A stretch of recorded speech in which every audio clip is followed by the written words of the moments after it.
Los dioses y criaturas de Lovecraft son casi imposibles de ver, porque con solo mirarlos ya te vuelves loco.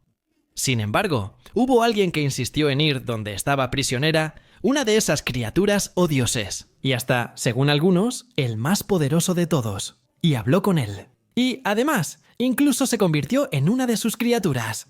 Hoy les voy a contar toda esa historia. Este tipo de video lleva mucho trabajo, así que te pido que lo compartas, des like y te suscribas al canal, porque me ayuda muchísimo, ¿eh? Y dicho eso, quédate para una de mis historias favoritas de Lovecraft, A través de las puertas de la llave de plata.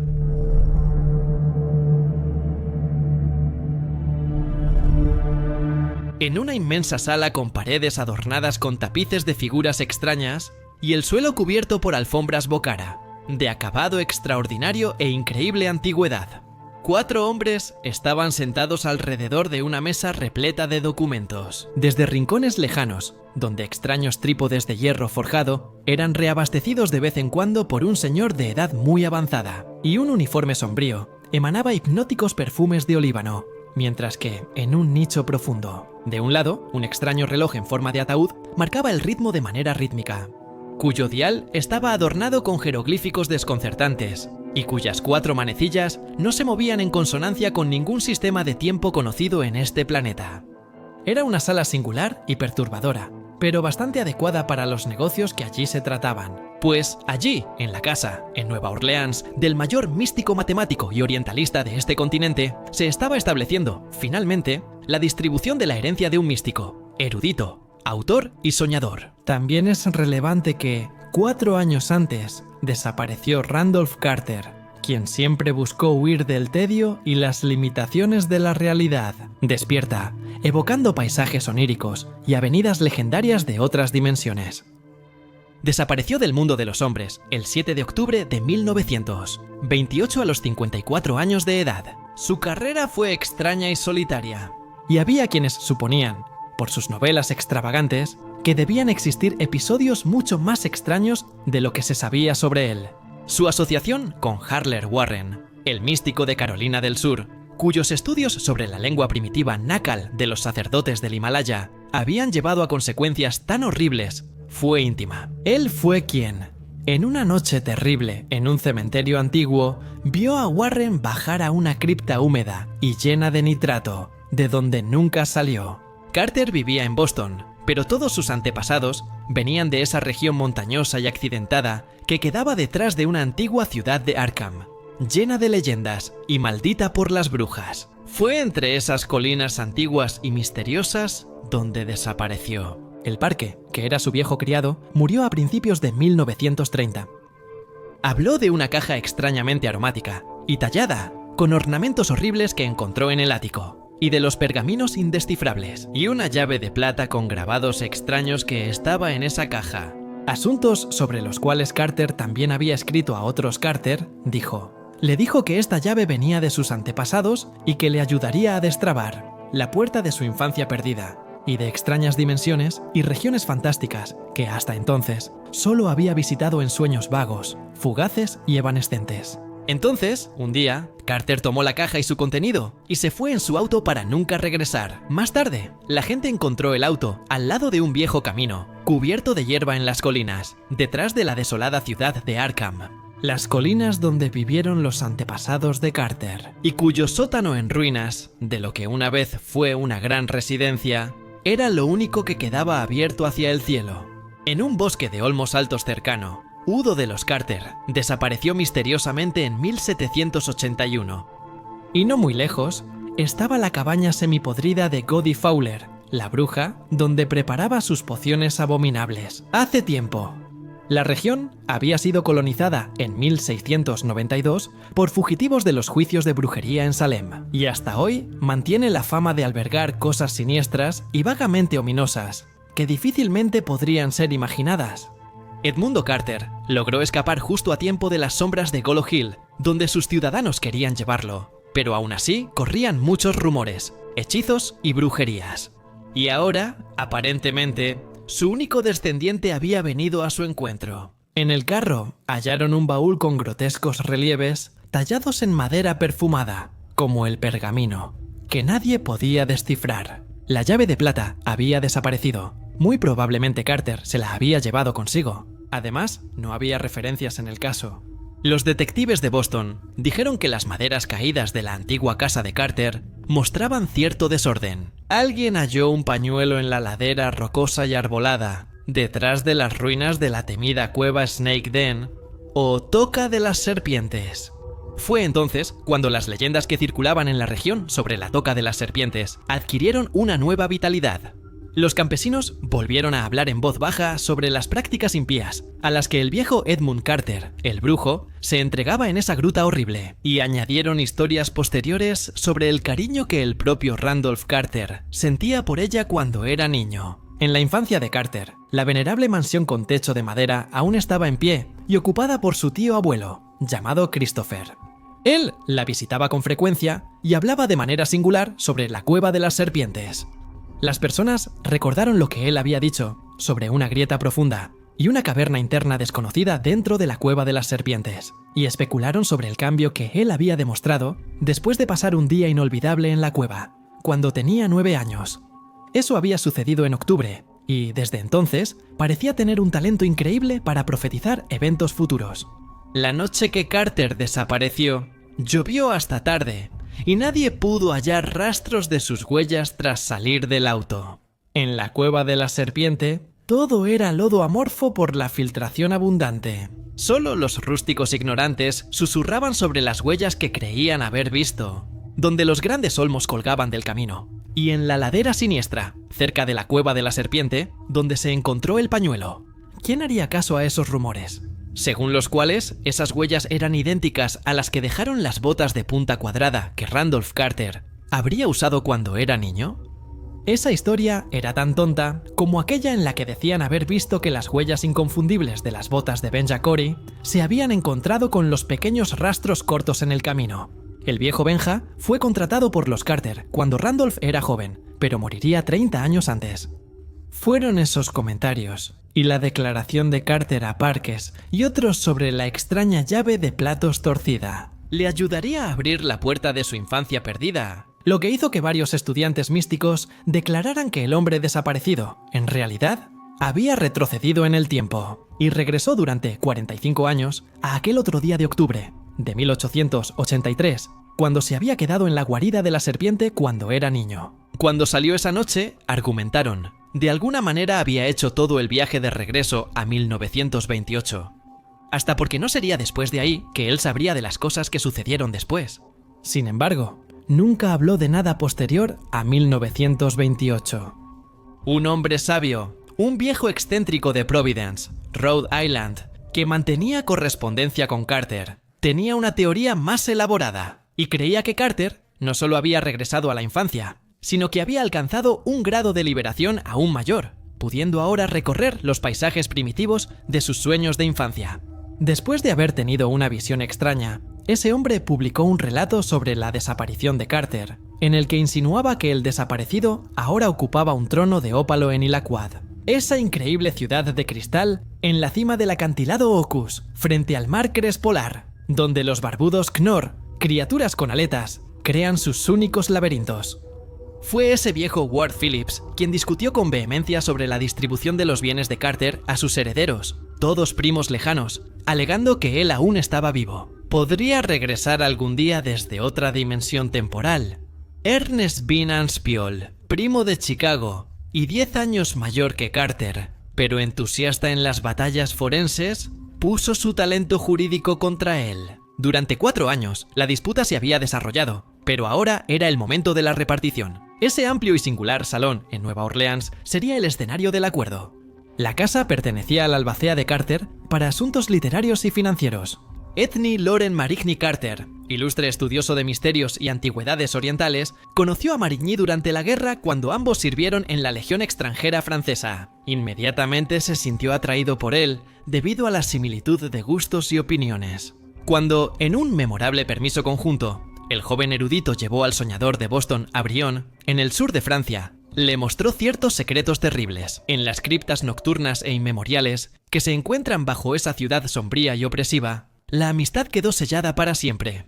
El testamento de Carter nombró a Marigny albacea, y ahora ese erudito presidía a regañadientes el acuerdo de la herencia. Fue un trabajo triste para él, ya que, como viejo habitante de Rhode Island, no creía que Carter estuviera muerto. ¿Qué valor tienen los sueños místicos ante la dura sabiduría del mundo? En la extraña sala del viejo barrio francés, los hombres interesados en el proceso estaban sentados alrededor de la mesa. Había los habituales almuerzos legales de la conferencia en periódicos, donde quiera que estuvieran los herederos de Carter, pero solo 4 estaban ahora sentados, escuchando el tic-tac anormal de ese reloj en forma de ataúd, que no marcaba la hora terrestre, y el burbujeo de la fuente del patio, clara como el cristal, allí, con las ventanas entrecerradas. A medida que pasaban las horas, los rostros de los 4 quedaban medio envueltos en el humo ondulante de los trípodes, que apilados imprudentemente con combustible. Parecía que necesitaban cada vez menos la atención del anciano, que flotaba silenciosamente, cada vez más nervioso. Los presentes eran el propio Etienne Marigny, un hombre delgado, moreno y elegante, con grandes bigotes y apariencia joven. Aspinwall, representante de los herederos, de cabello blanco, rostro apoplético, rechoncho y con grandes patillas. Phillips, el místico de Providence, delgado, canoso, nariz larga, afeitado y hombros caídos. El cuarto hombre no tenía edad definida. Tenía el rostro delgado, moreno y barbudo, absolutamente impasible, usando un turbante que denotaba su alta casta brahmán. Sus ojos, negros como la noche y llenos de fuego, casi sin iris, parecían mirar desde un abismo distante detrás de ellos. Se presentó como Swami Chandraputra, un adepto de pinares, con algunas informaciones de extrema importancia. Y tanto Marigny como Phillips, que se cartearon con él, fueron rápidos en reconocer la autenticidad de sus pretensiones místicas. Su discurso tenía un tono extrañamente forzado, vacío, metálico, como si el uso del inglés sobrecargara sus cuerdas vocales. Sin embargo, su lenguaje era tan fluido, correcto y natural como el de cualquier anglosajón nativo. En general, él era un civil europeo normal, pero su ropa holgada caía de forma peculiar sobre él, mientras que su espesa barba negra, turbante oriental y grandes guantes blancos le daban un aire bastante excéntrico. Ode Marigny, revisando el pergamino encontrado en el auto de Carter, tomó la palabra. No pudo descifrar ni una sola letra de ese pergamino. El señor Phillips también se rindió aquí. El coronel Cosworth afirma que no está en caligrafía ni se parece a los jeroglíficos hallados en la ciudad de madera de la isla de Pascua. Lo más parecido que puedo recordar de esos caracteres en el pergamino es que todas las letras parecen colgar de barras horizontales de palabras. La escritura es muy similar a la del libro que ya tuvo Harlow Warren. Parece que vino de la India. Y cuando Carter y yo lo visitamos en 1919, nunca nos mencionó nada. Dijo que sería mejor si no lo supiéramos, y dio a entender que podría haber venido originalmente de un lugar diferente de la Tierra. Se lo llevó consigo en diciembre, cuando bajó a la cripta de ese viejo cementerio, pero ni él ni el libro volvieron a la superficie. Hace algún tiempo, le envié a nuestro amigo, que es el Swami Chandraputra, un pequeño resumen de la memoria de algunas de esas cartas, y también una copia fotostática del pergamino de Carter. Él cree que puede aclararlos después de ciertas investigaciones e indagaciones. En cuanto a la llave, Carter me mandó una foto. Sus curiosos arabescos no eran letras, pero parecían pertenecer a la misma tradición cultural que los jeroglíficos del pergamino. Carter siempre decía que estaba a punto de resolver ese misterio, aunque nunca daba detalles. Una vez, casi se volvió poeta con todo eso. Decía que la antigua llave de plata abriría las puertas que bloquean nuestro paso por los poderosos corredores del espacio y tiempo, hasta la propia frontera, que ningún hombre ha cruzado desde Sadaa, quien, usando su terrible genio, la construyó y se escondió en las arenas de la pedregosa Arabia. En las cúpulas prodigiosas e incontables, la ciudad de los 1000 pilares, santo entre los hambrientos, escribió Carter. Y nómadas enloquecidos regresaron para contar sobre ese portal monumental y sobre la mano esculpida encima del pilar angular del arco. Pero ningún hombre la cruzó, y volvió para decir que sus huellas en las arenas interiores atestiguan su visita. La llave, pensó, era justo la que la mano ciclópea intentaba tomar sin éxito. No sabemos por qué Carter no tomó también el pergamino junto con la llave. Tal vez lo haya olvidado, o tal vez incluso se abstuvo de traer a la memoria que su amigo había llevado un libro de caracteres similares a la cripta, y nunca regresó. O tal vez realmente no era relevante para lo que él deseaba hacer. Cuando Marigny hizo una pausa, el señor Phillips comenzó a hablar con una voz áspera y estridente. Solo podemos saber dónde estuvo Randolph por lo que soñamos. También he estado en varios lugares extraños durante sueños, y he escuchado muchas cosas extrañas y significativas sobre la lucha que queda más allá del río Sky. No parece que el pergamino fuera necesario, pues ciertamente Carter volvió a encontrar el mundo de sus sueños de infancia, y ahora es el rey de Inekbad. El señor Aspen, algo más irritado, tartamudeó. ¿Por qué no hacen callar a este viejo loco? Ya fue suficiente de este absurdo. Ahora toca hacer la distribución y comenzar.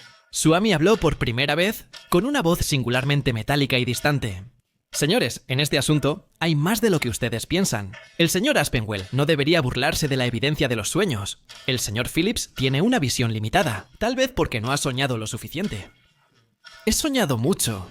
En la India siempre lo hacemos. Como todos los Carter lo han hecho, usted, señor Aspinwall, como primo materno, no es un Carter.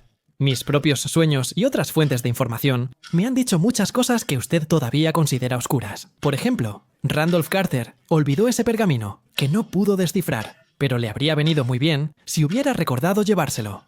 Mire, realmente comprendí muy bien lo que le pasó a Carter después de que abandonó su coche con la llave de plata. Al atardecer del 7 de octubre hace 4 años, Aspinwall, como era de esperarse, terminó burlándose de todo lo que había escuchado. Pero los demás se sentaron en silencio. Eran prisioneros de un interés elevado. El humo de los trípodes creció y el extraño tic-tac del reloj en forma de ataúd caía en patrones. Bizarro. Como los puntos y rayas de algún mensaje telegráfico, alienígena e insoluble venido del espacio sideral. El hindú se recostó, entrecerró los ojos y siguió con esa voz forzada pero idiomática, mientras ante su audiencia flotaba una imagen de lo que le ocurrió a Randolph Carter. Las colinas alrededor de Arkham están llenas de extraña magia. Quizá fue por algo que el antiguo hechicero de Moon, Carter, invocó de las estrellas o de las criptas más profundas de la Tierra. Se refugió ahí mientras huía de Salem en 1692. Cuando Randolph Carter volvió a las colinas, notó que estaba cerca de las puertas que solo unos pocos hombres audaces y execrados lograron abrir. Más allá de los muros titánicos que separan el mundo del absoluto exterior, sintió que, en este día y lugar, podría aplicar con éxito el mensaje descifrado meses atrás. Escondidas en el arabesco de esa llave de plata mohosa e increíblemente vieja, ahora sabía que debía girarla y cómo debía levantarla. Sobre los rayos del sol poniente. ¿Y qué sílabas y fórmulas ceremoniales debían entonarse en el vacío o al dar la 9ª vuelta final? Cerca del vórtice transdimensional y la puerta mística, era imposible que la llave fallara, y una función primaria. Ciertamente, él iba a descansar esa noche, en la infancia perdida, por la cual nunca había dejado de lamentarse. Él salió del auto con la llave en el bolsillo y subió la colina por el camino sinuoso, en el corazón de ese campo sombrío. Atravesó muros de piedra con enredaderas, el bosque de árboles amenazantes, el huerto abandonado, la casa de granja desierta con ventanas rotas y ruinas sin nombre. Al anochecer, cuando las torres del campanario de Kingsport brillaban en rojo, él sacó la llave, la giró y recitó las fórmulas necesarias. Solo más tarde se dio cuenta de lo rápido que el ritual hizo efecto. Entonces, en el crepúsculo que se profundizaba, escuchó una voz del pasado. El viejo Benja Corey, contratado por su tío abuelo Benja, no había muerto hace 30 años. ¿Cuándo? ¿Qué hora era? ¿Dónde estuvo? ¿Por qué era raro que Benja lo llamara? El 7 de octubre de 1883, él no había estado lejos de casa mucho más tiempo del que la tía Marta te contó. ¿Qué hacía esa llave en el bolsillo de la camisa? ¿Dónde debía estar su telescopio que le regaló su papá en su 9º cumpleaños? 2 meses antes. Él no la había encontrado en el ático de la casa. Él habría atravesado el pilar místico que su ojo agudo había trazado entre las rocas dentadas. En la parte trasera de la cueva interna, abierta tras la guarida de serpientes en la colina, todos relacionaban ese lugar con Edmund Carter, el viejo hechicero. La gente no quería pasar por ahí. Nadie aparte de él jamás notó, o siquiera se movió por la fisura obstruida por la raíz, hasta esa gran cámara negra interna, donde encontraron la puerta. ¿Qué daño habrían causado esas insinuaciones en la roca viva? Tal vez las de aquel viejo hechicero Edmundo, o tal vez otros seres invocados por él, actuando bajo su mando. Esa noche, Randolph se reunió con su tío Chris y la tía Marta en la antigua casa de la granja, con techo de madera. A la mañana siguiente, se despertó temprano y cruzó el huerto de manzanos retorcidos hasta el depósito de madera, donde la boca de la guarida de la serpiente negra y prohibida se escondía entre los robles grotescos y desnutridos. Una expectativa innombrable pesaba sobre él. Ni notó la pérdida de su pañuelo al buscar en su bolsillo si la extraña llave plateada seguía ahí. Se arrastró por el orificio oscuro, seguro y alerta, usando cerillos de la sala de estar para iluminar el camino. En cierto momento, él se retorció por la fisura bloqueada por la raíz en el extremo lejano, y estaba en la vasta y desconocida gruta interna, cuya pared de piedra parecía en parte un pórtico monstruoso y construido conscientemente. Frente a la pared húmeda y goteante, él permaneció en silencio, encendiendo fósforos mientras miraba.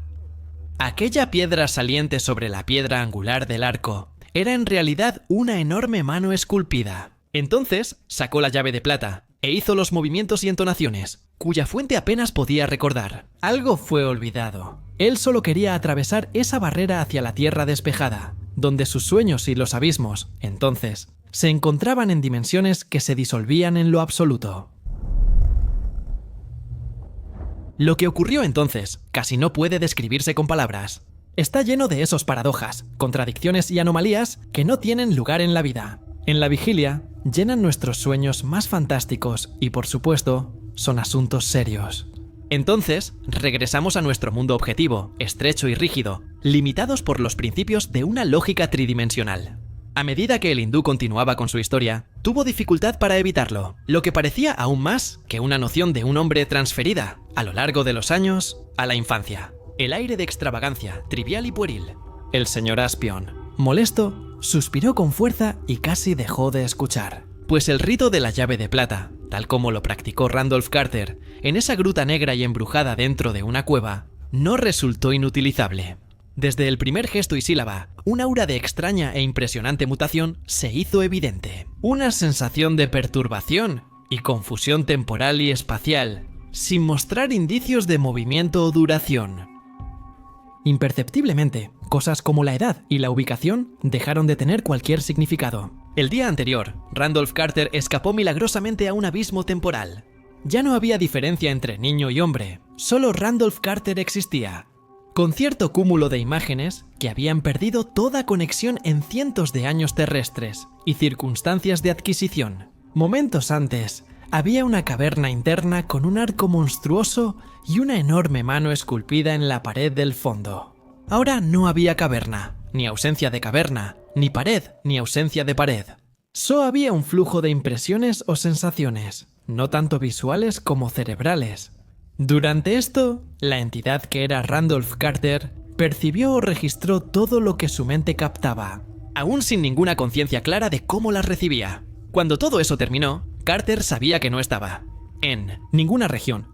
Pudiera ser mapeada por geógrafos de la Tierra, en ninguna época fechable por historiadores.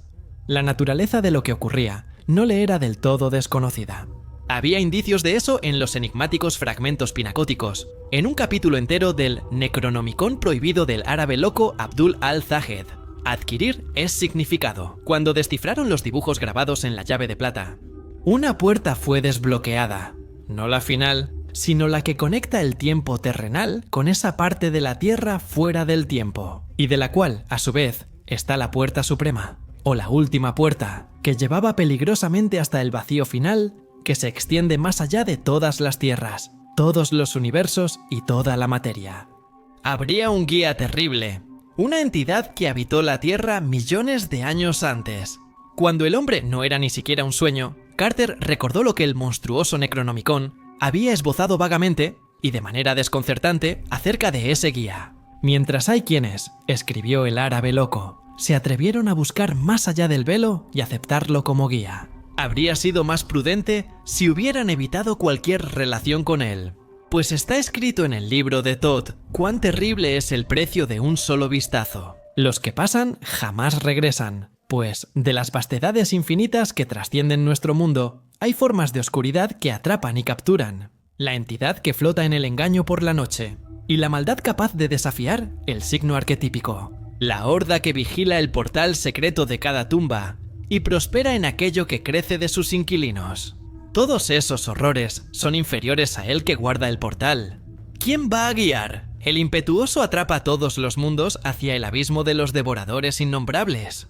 Porque él es Myrtha-Will, uno en todos y todos en uno. El más antiguo que el escriba traduce la prolongada. El Eterno flotaba frente a Carter. Algunas formas que él no sabía exactamente cómo, pero se conectaban a un pasado primitivo de la Tierra. Recordaban desiertos, ríos, mares e incluso criaturas que se arrastraban de un lado a otro. Pero ninguna tenía conexión fija entre sí. Ni siquiera Carter, en ese momento, tenía vínculo con algún lugar, momento o forma. Él deseaba encontrar regiones encantadas de sus sueños de infancia. Pero él tenía en su mente mucho miedo, y muchos pensamientos de audacia infinita y blasfema que se despertaban. Sabía que enfrentaría al temido guía, quien le pediría cosas monstruosas. De pronto, el desfile de impresiones pareció estabilizarse vagamente. Había grandes masas de piedra imponentes, esculpidas en diseños extraños e incomprensibles, y dispuestas de acuerdo con las leyes de alguna geometría inversa y desconocida. Se filtraba por un velo incoloro, en direcciones opuestas y desconcertantes, y tocaba casi sensatamente sobre lo que parecía ser una línea curva de gigantescos pedestales jeroglíficos, más hexagonales que los otros, coronados por formas encapuchadas y poco definidas. También había otra forma, que no ocupaba ningún pedestal, pero que parecía deslizarse y flotar sobre el nivel más bajo y nublado del piso. No era exactamente permanente, en términos generales, pero contenía sugerencias pasajeras de algo remotamente precedente o paralelo a la forma humana. Aunque tenía la mitad del tamaño de un hombre común, parecía estar muy cubierto, como las formas de los pedestales, con algún tipo de tela de color neutro. Y Carter no pudo ver ningún ojo por donde mirar. Probablemente no necesitaba mirar, pues parecía pertenecer a una orden muy superior a lo físico, en la organización y en las facultades. Un momento después, Carter supo lo que era, porque la forma habló en su mente, sin sonido ni lenguaje. Y aunque el nombre que pronunciaba era temido y terrible, Rodolph Carter no retrocedió por miedo. Usando los conocimientos que había aprendido en el Necronomicon, Carter también respondió a esa forma de la misma manera. Y parecía muy diferente de lo que el árabe loco había descrito. Tal vez solo mostraba su grandeza a aquellos que la merecían. Entonces, ese ser le respondió a Carter que los antiguos y él lo estaban esperando. Era bienvenido, y había logrado desbloquear la primera puerta. Podía ser llevado hasta la Puerta Suprema, si así lo deseaba, pero si tenía miedo, no era necesario. Podía regresar ileso, pero ¿y si elegía ir hasta la Puerta Suprema? Antes de que ese ser terminara la frase, Carter dijo que no tenía miedo y quería ir más allá de la Puerta Suprema. Al recibir esa respuesta, el guía parecía hacer un gesto o algo parecido, usando un brazo o algún miembro similar. Y, gracias a su conocimiento de lo oculto, Carter, que estaba muy cerca de la última puerta, las demás formas de los pedestales hexagonales se definieron con mayor claridad. Sus contornos se volvieron mucho más parecidos a los de los hombres, aunque Carter sabía que no podían ser hombres. Sobre sus cabezas encapuchadas llevaban algunas mitras altas y de color indefinido, que recordaban, extrañamente, a las de las abominables figuras talladas por algún escultor ya desconocido. A lo largo de los acantilados vivos de una montaña alta y prohibida en la Tartaria, entre las dos obras de sus densos velos, había largos cetros cuyos pomos tallados representaban el misterio grotesco y arcaico. Carter adivinó quiénes eran y de dónde venían, y a quién servían, y también adivinó el precio de su servicio. Aún así, estaba contento, porque en esta aventura podría aprender los secretos del universo. La condenación, pensó, es solo una palabra para quienes, por su ceguera, condenan a todos los que pueden ver, aunque sea un poco. Cuestionó el amplio concepto de quienes balbuceaban sin razón sobre los grandes antiguos, como si pudieran despertar sus sueños eternos para volcar su ira sobre la humanidad. Eso sería tan absurdo. Piensa, imagina un mamut volviéndose loco por un gusano. Las figuras de los pedestales hexagonales lo saludaron, inclinándose con cetros tallados y transmitiendo un mensaje telepático que él comprendió. Te saludamos, el más antiguo, y a ti, Randolph Carter, cuya osadía te ha hecho uno de nosotros.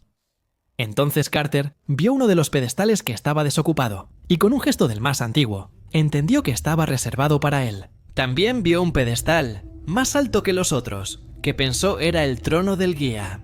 Subiendo o bajando de alguna manera indefinible, Carter se sentó y al hacerlo vio que el guía también se había sentado. Poco a poco, como entre la niebla, se notó que el más antiguo sostenía un objeto envuelto en un manto, como si sirviera al propósito de que pudieran verlo o percibirlo de algún sentido equivalente. Era una gran esfera o algo similar de un metal oscuramente iridiscente. Cuando todos pudieron verlo, empezó a surgir un tipo de sonido con un ritmo muy extraño, y los pilares empezaron a seguir ese ritmo. En ese mismo instante, Endu detuvo su historia y miró el reloj, que parecía un ataúd, el cual seguía un ritmo que tampoco era conocido en la Tierra.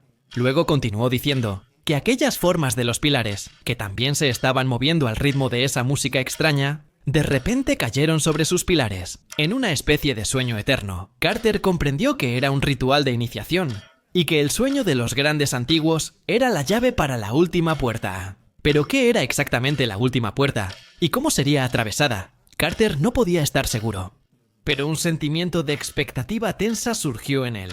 Él estaba consciente de tener un tipo de cuerpo y de sostener la fatídica llave de plata en su mano. Las masas de piedra imponente frente a él parecían poseer una uniformidad de una pared hacia el centro, hacia la cual sus ojos eran irresistiblemente atraídos. Entonces, de repente, sintió que las corrientes mentales del más antiguo cesaron. En ese instante, Carter sintió un silencio mental y físico, lo que resultó muy aterrador. Ya no escuchaba a su guía en su mente, y empezó a sentirse perdido, sin saber si iba adelante, atrás, arriba o abajo. Pero entonces volvió a escuchar esa voz interna en su mente, que no era la misma. Fue entonces cuando se dio cuenta de algo lejos de él, y se parecía mucho a esas chispas de la gruta que vio dentro de la cueva de la serpiente, lo que lo llevó hasta la primera puerta, y se acercó, tomó la llave, repitiendo el mismo ritual, y flotó a través de la puerta suprema. Al cruzar la puerta suprema y mirar atrás, Carter vio varias puertas, algunas con formas que no podía recordar. En ese momento, sintió un miedo terrible, mucho mayor que cualquiera que hubiera imaginado. Se dio cuenta de que no era solo una persona, sino varias.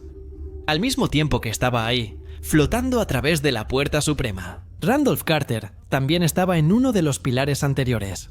También estaba el chico Carter en la cueva de las serpientes. Y también aquel Carter que había desaparecido después de tomar su auto y tener una llave de plata. Había una confusión ilimitada de seres que él conocía tanto como la manifestación local. Ahora, más allá de la puerta suprema, había Carters. En escenarios de todas las edades conocidas y sospechadas de la Tierra. Y de entidades y épocas que iban más allá del conocimiento y la credibilidad. El Carter de formas humanas y no humanas. Vertebrados e invertebrados, conscientes y estúpidos, animales y vegetales. Y lo peor era que había Carters mucho más allá de una vida común en la Tierra, entre galaxias y planetas, lejos de lo considerado común. Pero fue entonces cuando, en medio de esas reflexiones aterradoras, una fuerza de personalidad confrontó a Carter, lo rodeó y lo impregnó, y que, además de una presencia local, también parecía ser una parte de sí mismo. Igualmente, lo rodeó, existiendo con todo el tiempo, y siendo continuo con todo el espacio. No había imagen visual, pero sí la sensación de una entidad, y la idea horrible de una combinación de los conceptos de localización, de entidad e infinito. Le daban un terror paralizante. Es de cualquier cosa que el fragmento Carter había sido capaz de juzgar que existía. Frente a esa terrible maravilla, el fragmento Carter olvidó el horror de la individualidad destruida. Era el todo en uno y el uno en todos de un ser ilimitado y uniforme. No simplemente una cosa de un continuo espacio temporal, sino aliada a una esencia animadora última, de amplitud ilimitada de toda la existencia. Él era ciertamente aquel a quien algunos cultos secretos de la Tierra le dieron el nombre de Yog-Sothoth, el que ha sido una divinidad, con otros nombres, lo que los crustáceos de Yoggoth adoran como el más allá o más antiguo que todo. Y los seres vaporosos y nebulosos lo representan como una señal intraducible.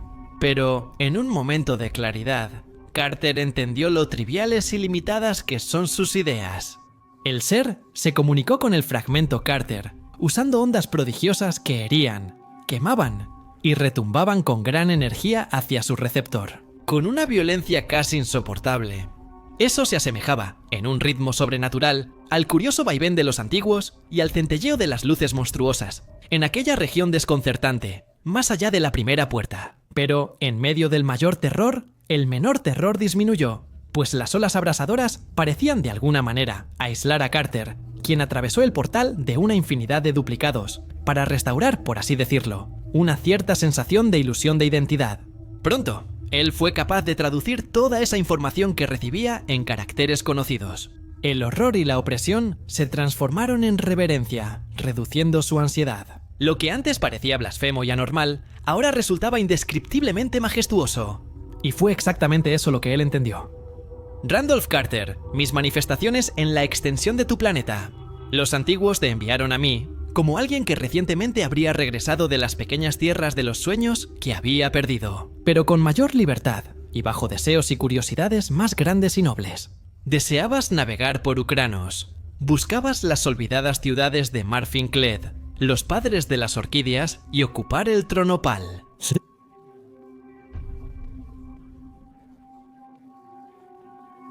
Y a toda la materia.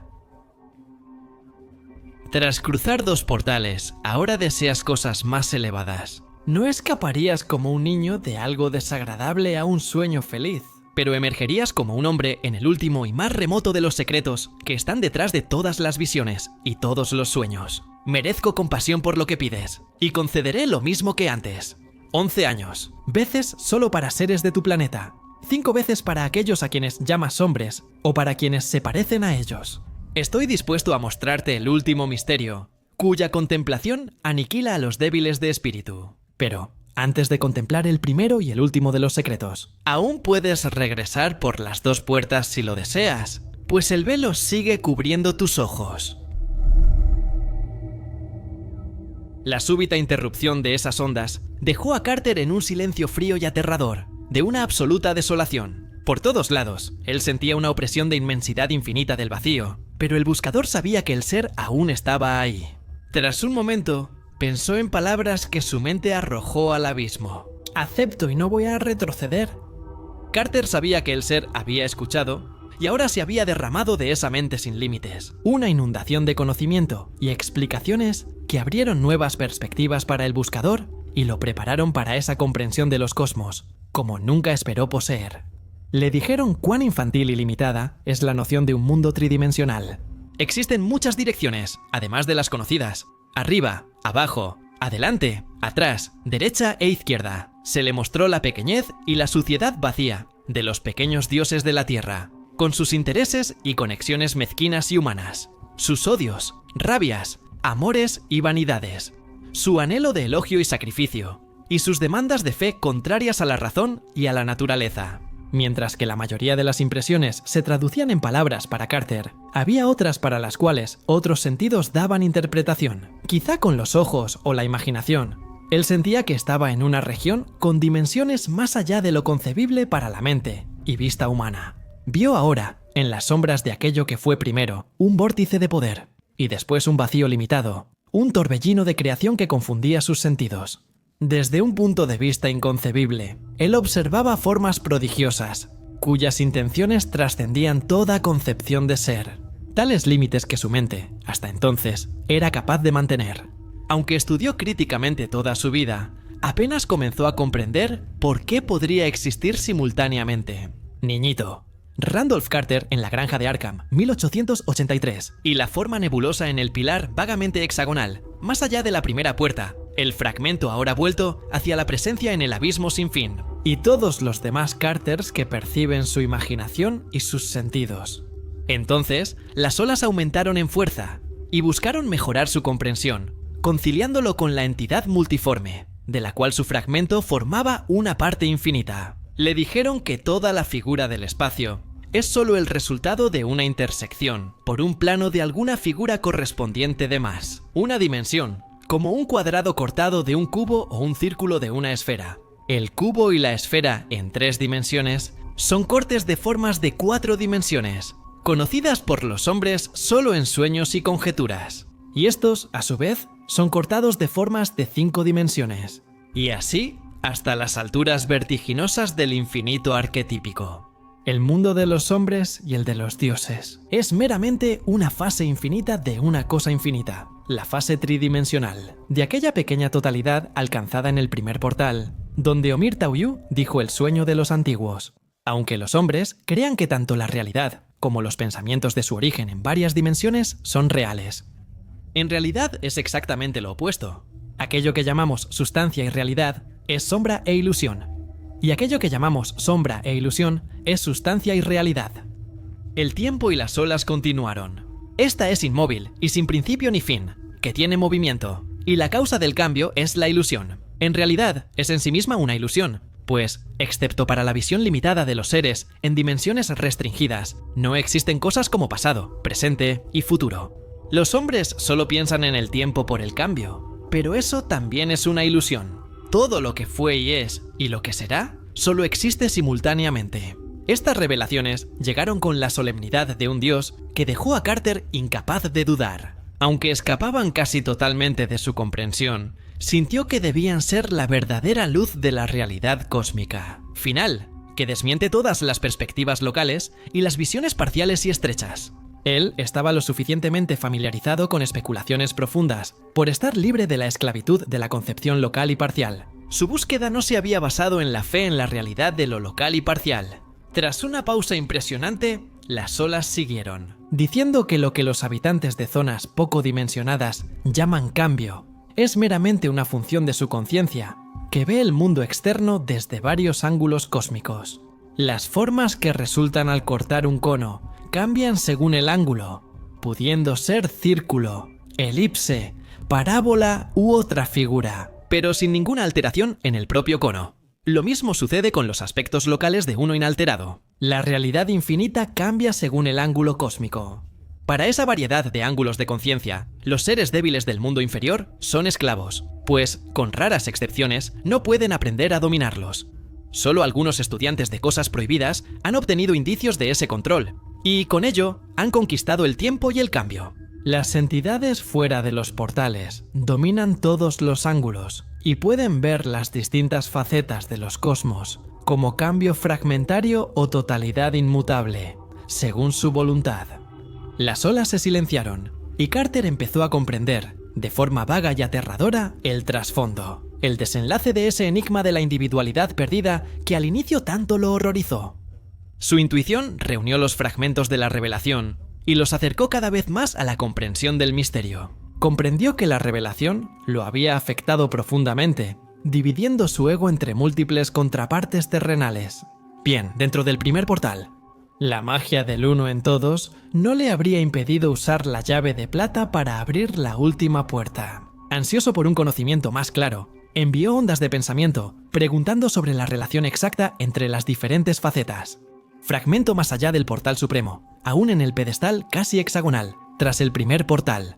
El niño, en 1983, el hombre, en 1928, las formas primitivas de vida de sus ancestros y el bailo, arte de su ego. Los habitantes sin nombre de otras eras y universos olvidados, que aquel primer destello horrendo, en la percepción final, identificó como siendo él mismo. Lentamente, las ondas del ser surgieron en respuesta, intentando aclarar lo que estaba casi más allá del alcance de una mente terrenal. Según las ondas, todas las líneas descendientes de seres de dimensiones finitas son, en realidad, manifestaciones de un ser arquetípico y eterno, que está fuera del espacio de las dimensiones.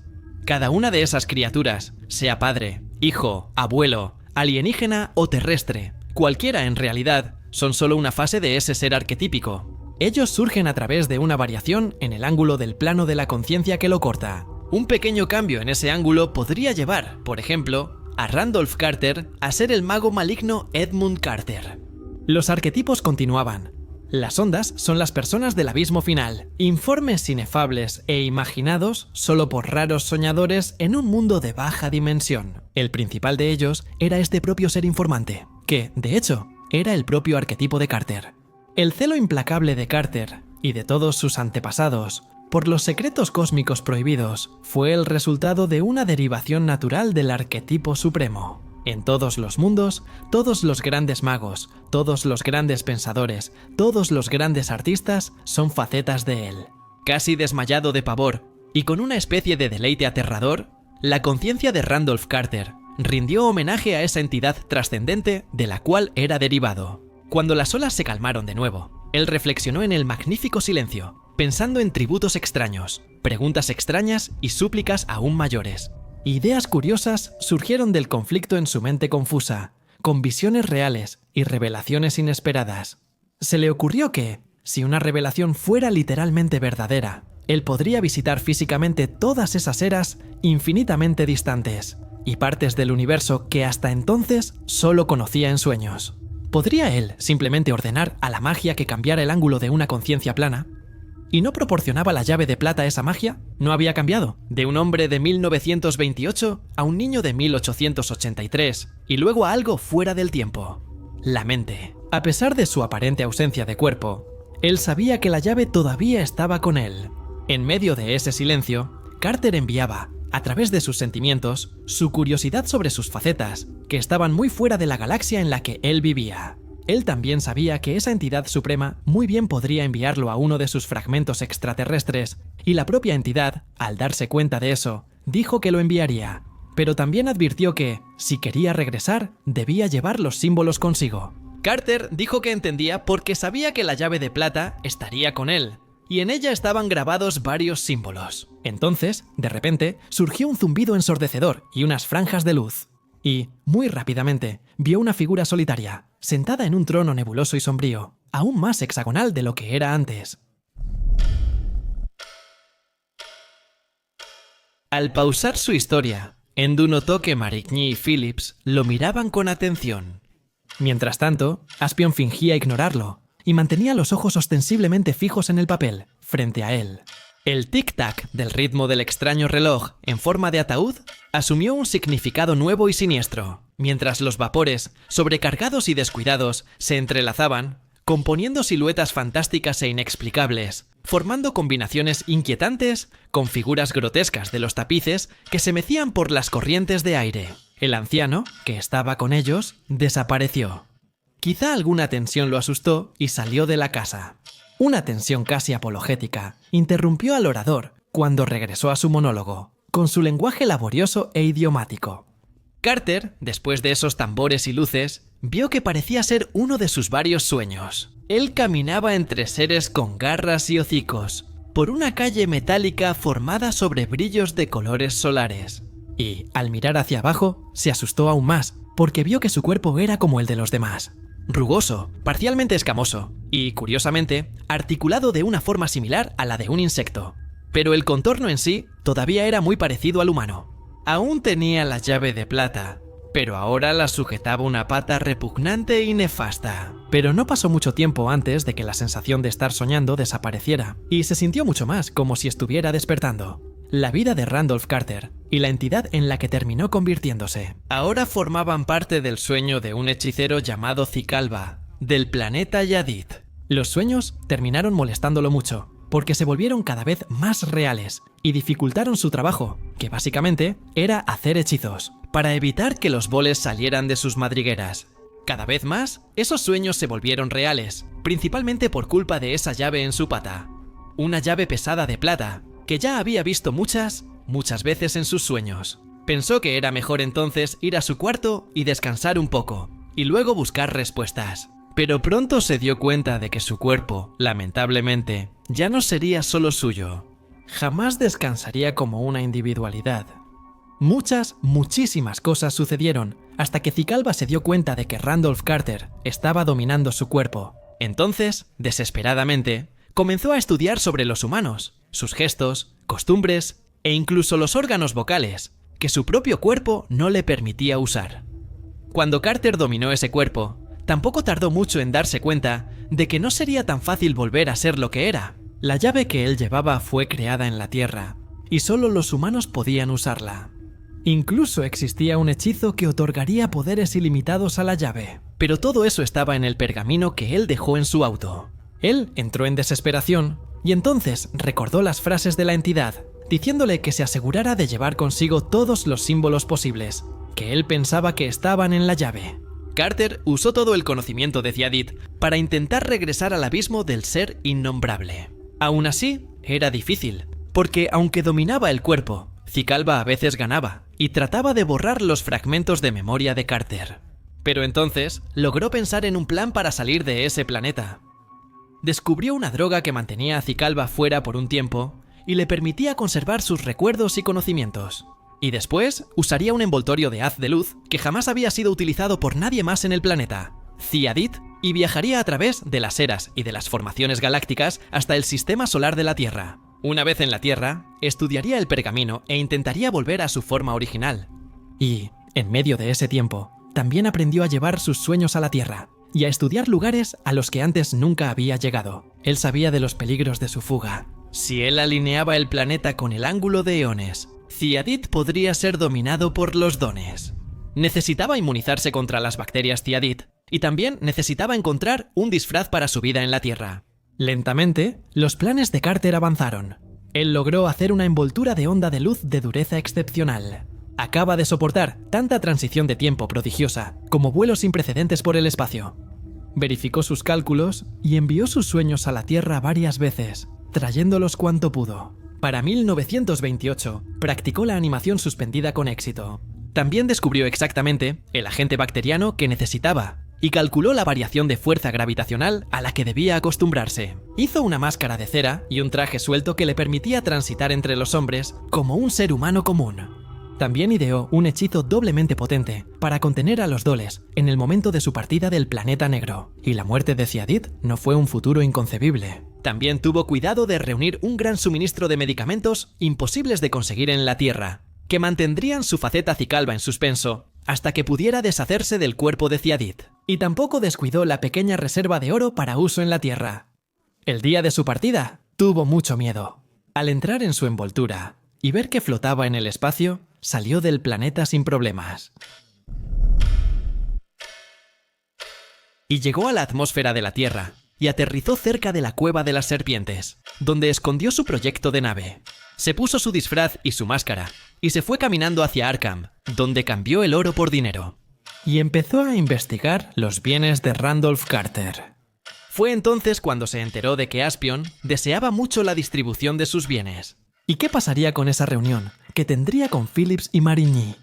Indirectamente, consiguió un pedazo del pergamino perdido, pero, lamentablemente, tardaría mucho más de lo que pensaba en traducirlo.